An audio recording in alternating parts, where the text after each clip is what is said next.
नमस्कार। आज के मुख्य समाचार। प्रधानमंत्री नरेंद्र मोदी ने कहा, डिजिटल लेन देन से देश में बढ़ी पारदर्शिता, लोगों का जीवन हुआ आसान। केंद्रीय मंत्री पीयूष गोयल ने कहा, हस्तशिल्प को बढ़ावा देने के लिए कुल्लू में खुलेगा बुनकर व डिजाइन रिसोर्स सेंटर। मुख्यमंत्री जयराम ठाकुर के अनुसार राज्य में कारीगरों को प्रोत्साहित करने की दिशा में उठाए गए कई आवश्यक कदम। और प्रदेश कांग्रेस ने भाजपा सरकार पर हर मोर्चे पर विफल रहने का लगाया आरोप। अब समाचार विस्तार से। प्रधानमंत्री नरेंद्र मोदी ने कहा है कि डिजिटल लेन देन से देश में पारदर्शिता बढ़ी है और लोगों का जीवन आसान हुआ है। आकाशवाणी से आज मन की बात कार्यक्रम में उन्होंने कहा कि केंद्र सरकार द्वारा चलाए गए जनधन खाता खोलने के अभियान से गरीबों को मिलने वाली राशि सीधे उनके खाते में जा रही है, जिससे भ्रष्टाचार काफी कम हो गया है। और अधिक ब्यौरा हमारे विशेष संवाददाता से।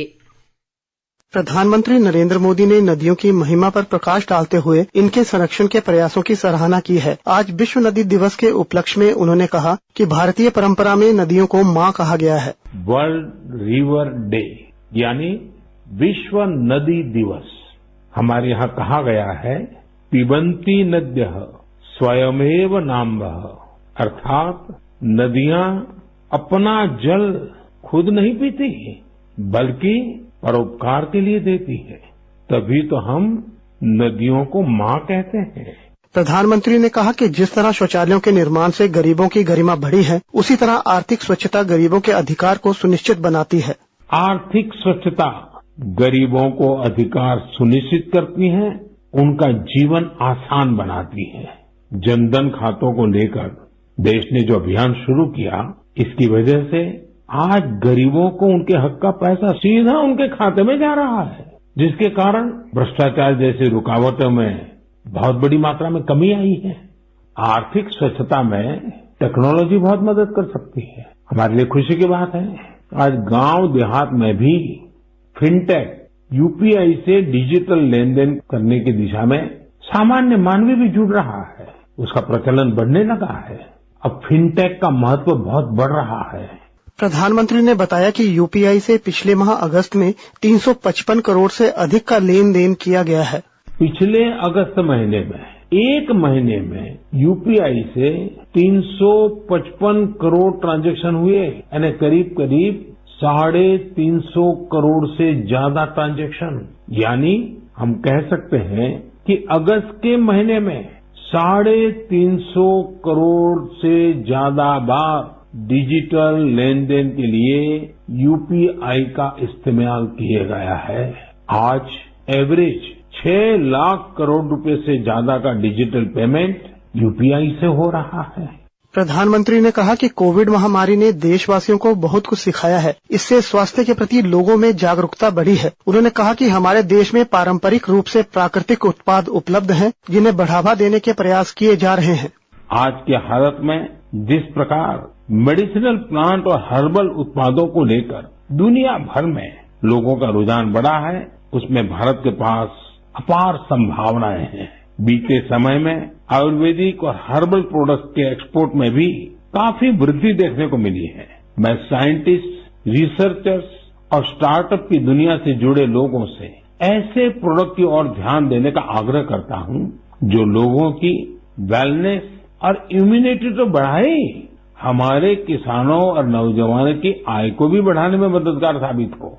उन्होंने गांधी जयंती सहित त्योहारों के दौरान खादी व कुटीर उद्योग के उत्पाद खरीदकर लोगों से नया रिकॉर्ड बनाने का आह्वान किया।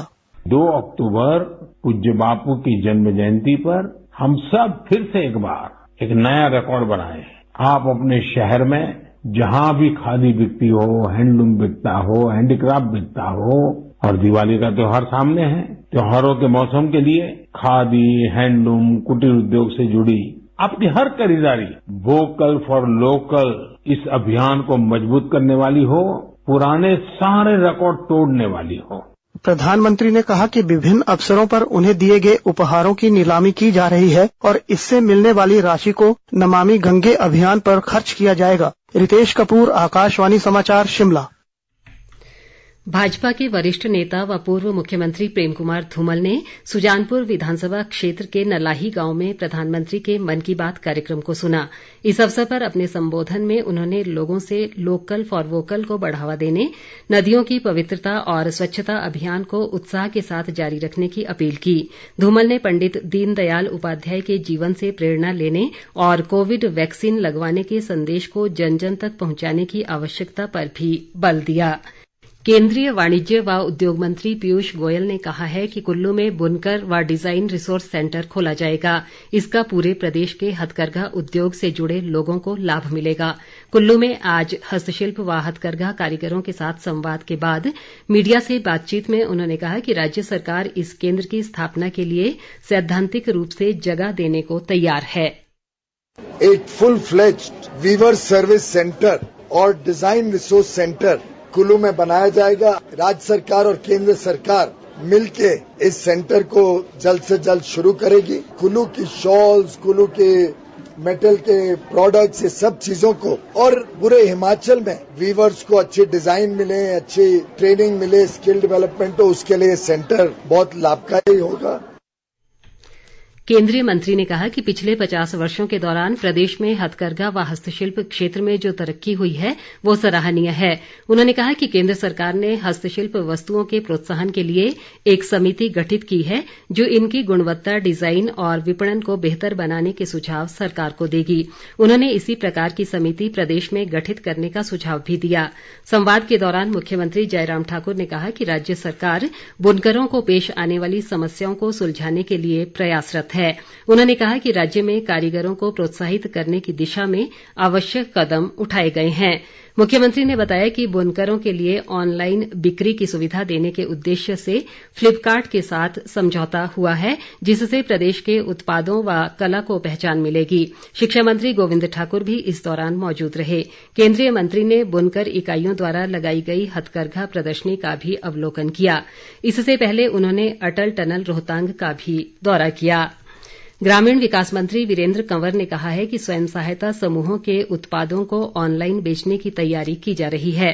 ऊना में एक प्रदर्शनी मेले में उन्होंने कहा कि ये उत्पाद अमेजॉन और फ्लिपकार्ट के माध्यम से बेचे जाएंगे। इससे स्वयं सहायता समूहों को उत्पाद बेचने के लिए उचित मंच मिल सकेगा। विधानसभा अध्यक्ष विपिन परमार ने कहा है कि राज्य सरकार के वर्तमान कार्यकाल में सुलह क्षेत्र का समग्र व संतुलित विकास किया गया है। क्षेत्र के भौरा में आज एक कार्यक्रम में उन्होंने कहा कि सुलह में बिजली, पानी, स्वास्थ्य, शिक्षा, सिंचाई और सड़कों के विस्तार व सुधार पर विशेष बल दिया गया है। स्वास्थ्य मंत्री राजीव सैजल ने राज्य सरकार की ओर से आशा कार्यकर्ताओं को उनके मुद्दे केंद्र सरकार के समक्ष उठाने के लिए हर संभव प्रयास करने का आश्वासन दिया है।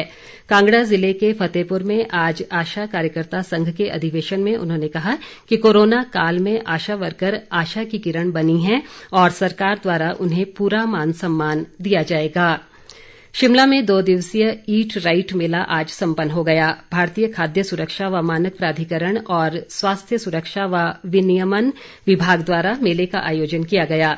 समापन अवसर पर शहरी विकास मंत्री सुरेश भारद्वाज ने कहा कि मेले का उद्देश्य लोगों को स्वस्थ आहार के बारे में अवगत करवाना है। खाद्य आपूर्ति मंत्री राजेंद्र गर्ग ने कहा है कि राज्य सरकार के वर्तमान कार्यकाल में प्रदेश विकास की राह पर अग्रसर है। घुमारवीं क्षेत्र के कयारी में एक जनसभा में उन्होंने कहा कि प्रदेश में रोजगार सृजन सहित विभिन्न क्षेत्रों में तेजी से कार्य चल रहा है। प्रदेश कांग्रेस अध्यक्ष कुलदीप सिंह राठौर ने भाजपा सरकार पर हर मोर्चे पर विफल रहने का आरोप लगाया है। शिमला में पत्रकार वार्ता में उन्होंने कहा कि प्रदेश कर्ज के बोझ तले दबा हुआ है और सरकार फिजूल खर्ची में लगी है। राठौर ने कहा कि भाजपा की लोकप्रियता लगातार कम होती जा रही है और यही वजह है कि मुफ्त राशन के नाम पर भी भाजपा राजनीति कर रही है। अंत में मुख्य समाचार एक बार फिर। प्रधानमंत्री नरेंद्र मोदी ने कहा, डिजिटल लेन देन से देश में बढ़ी पारदर्शिता, लोगों का जीवन हुआ आसान। केंद्रीय मंत्री पीयूष गोयल ने कहा, हस्तशिल्प को बढ़ावा देने के लिए कुल्लू में खुलेगा बुनकर व डिजाइन रिसोर्स सेंटर। मुख्यमंत्री जयराम ठाकुर के अनुसार राज्य में कारीगरों को प्रोत्साहित करने की दिशा में उठाए गए कई आवश्यक कदम। और प्रदेश कांग्रेस ने भाजपा सरकार पर हर मोर्चे पर विफल रहने का लगाया आरोप। इसी के साथ ये समाचार बुलेटिन समाप्त हुआ। नमस्कार।